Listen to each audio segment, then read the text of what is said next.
The Toronto Raptors seem to be stuck in the middle. Could it potentially be time for a full-blown rebuild? At 8-8, this team is, really kind of stuck in the middle, and that is not where you want to be in the NBA. So today we're looking at, is it time to blow it up? We're kind of looking at how they've been performing through the first 16 or so games of the year.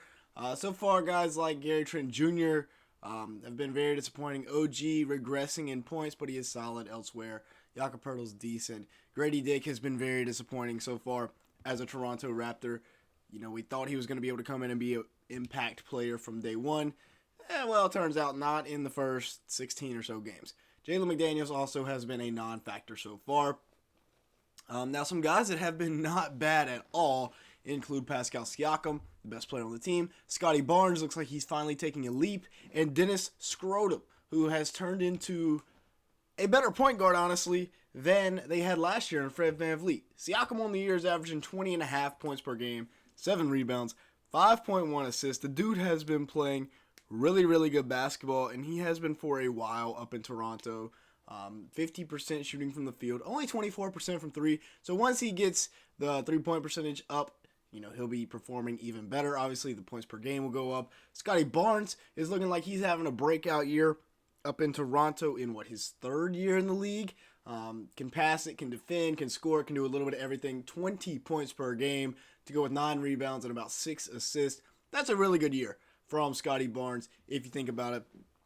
You got the scoring, the rebounding, the passing. They're trying to run him at point guard some. Last year, he was averaging about 15.3 points, 6.8 rebounds, and 4.4 assists. So across the board, his numbers are going straight up. About 5 more points a game. 3 more rebounds, a couple more assists. He's shooting at 47% from the field and 38% from 3 on 5 attempts, which I think is the biggest thing to look at there because he's playing really well.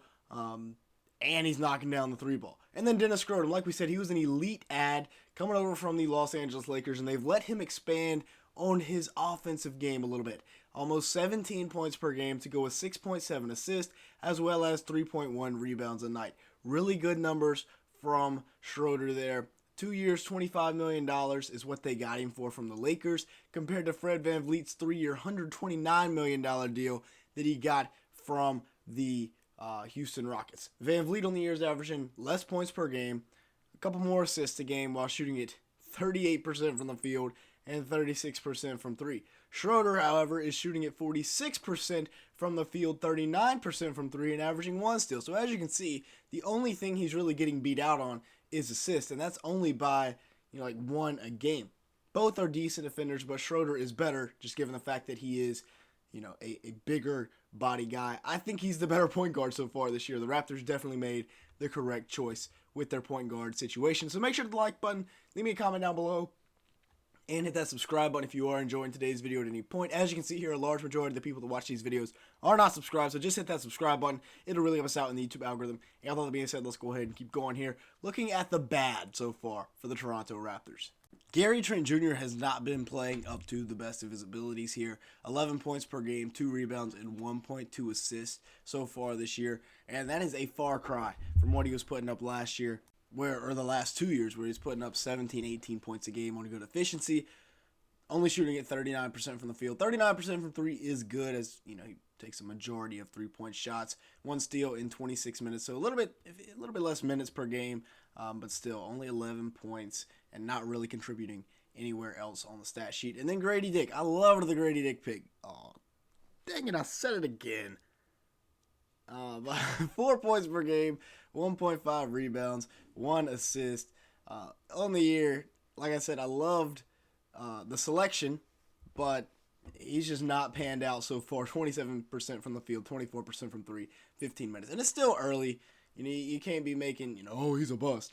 Can't be making any wild assumptions like that. But early on, he has not been very good. Now, do they blow it up? That's the question of the video. And real quick, go let me know your thoughts down in the comments below. But we've already seen that they can get 4 first-round picks for OG. Okay, so 4 first-round picks there. Pascal Siakam, he's an all-NBA type player. You could get multiple first-round picks and probably a young player in return from him. I would think you would get more for Siakam than you could OG, but between both of those guys, you could get a haul. And then you could probably get a first-round pick for Dennis Schroeder the way he's been playing this year, Jakob Poeltl, maybe, and then Gary Trent Jr., maybe. If not a first, probably a second. You could go ahead and, hey, rebuild around Scottie Barnes. That is our future. You could say that. He's 22 years old, and he's averaging 29 and 6. And he's looking like a building block or a franchise player, if you will, especially if he continues to shoot at 38% from 3. You also got other young guys like Precious Achiuwa, Grady Dick. Both of those guys could be cornerstone pieces as well if you grow and develop them, although neither of them really are showing any potential to be that so far. However, I say no. On the year, you're 8-8, not terrible, and you're 24th in three-point percentage, which we thought was going to be their Achilles heel coming into the year because they couldn't shoot the three ball. But Grady Dick hasn't been shooting it well. Pascal hasn't been shooting it well. Gary Trent Jr. hasn't been shooting it well. Their 2 3-point shooters are like one's 39% from 3, so that's solid. But Pascal's shooting at 24% from 3, as is Grady Dick, the dude they selected to come in and be their 3-point shooter. So once those two guys get going and Siakam, I think they will be doing much better. Make a choice after you get a bigger sample size on Grady Dick, towards the trade deadline. But I think towards the trade deadline, if they can start to play better, they've won 3 of their last 4. If they can string together some wins, they could easily make the playoffs. Now, you make the play-in, that's decent. Looking at the outlook, though, if you look at their upcoming schedule, they got to go to Cleveland, to Brooklyn. Tough couple games there. If you can split that, I think you're happy. And then, coming off of a win versus Chicago, you haven't really beat anybody. They did beat Indiana, but they lost to Boston twice, Milwaukee, and Orlando. Their wins are coming against, like, Detroit, Chicago. So that's not great. But if you can start to string together some wins over some, bigger name teams, if you can beat Phoenix at home, beat New York, that would be a couple of big wins. I mean, they were close against Boston at home, lost by 3, got blown out by Orlando, by Boston, at Boston, and by Milwaukee. So a lot of work to be done. But my thoughts on this team, I've liked this team all the way through. Now, their spacing has been a little bit questionable, but we've seen Siakam. I mean, it's not like he's going to keep shooting at 24% from 3. We've seen him shoot at 35, 36, 37% from 3. He's a decent three-point shooter, good shooter for a big. Grady Dick, we saw in college, he shot at 40% from 3. Gary Trent Jr., we've seen it shoot at 40% from 3. So I think their three-point issues will be solved eventually. And if anything, they can trade for a shooter at the deadline. They will probably come at a high premium, but if that's really, 24% from 3, or 24th in the NBA in three-point percentage, that is your Achilles heel.